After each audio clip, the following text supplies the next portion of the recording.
ఒకసారి మనం RTV screen పై చూడొచ్చు. ఒకసారి ఫస్ట్ నాగబాబు పోస్ట్ మీకు చూపిస్తాను. నాగబాబు ట్వీట్ చూడండి. నాయకుడు అనే వాడి యొక్క మాట ఫైనల్ అంట.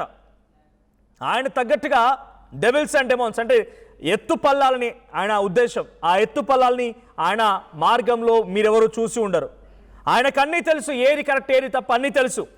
మీ డౌట్లని మూసి పెట్టండి, సైలెన్స్ యువర్ టంగ్స్, మీ నాలుకల్ని ఆపేయండి, మీ క్వశ్చన్స్ ఆపేయండి, బ్లైండ్గా లీడర్ని ఫాలో అయిపోండి అని చెప్పి నాగబాబు ట్వీట్ చేస్తే, నాగబాబు ట్వీట్కి అటు రియాక్షన్ చూడండి. సో ప్రకాష్ రాజ్ ఏం ట్వీట్ చేశారు? Firstly, what you mean by shut your doubts, silence your tongues and follow the leader without questions. మేము గొర్రెలం కాదు బానిస బతుకు బతకడానికి. ఈ బెదిరింపులు వద్దు నాగబాబు, ప్రశ్నించడం మా హక్కు. ఏ నాయకుడినైనా, నేను నాయకుడిని అనుకున్నవాడైనా సమాధానం ఇవ్వాల్సిందే.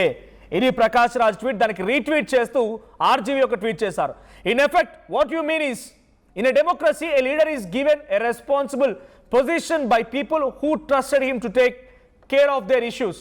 ప్రజలు ఒక్కసారి నమ్మకం పెట్టి ఆ నాయకుడికి ఆ విశ్వాసం కలిగి ఉంచి నమ్మకం మీద ఓట్లేసి గెలిపించి ఆ కుర్చీలో కూర్చోబెట్టింది, మా గురించి రక్షణగా ఉండు, please take care of our self, మా గురించి నువ్వు కేర్ తీసుకో, take care of their issues, వాళ్ళ సమస్యల గురించి కేర్ తీసుకోమనే రకం. కానీ కిరీటం పెట్టిన మకుటం పెట్టిన రాజులాగా, కిరీటం పెట్టినాగా రాజులాగా కాదు. ఇది ఆర్జీవీ కౌంటర్.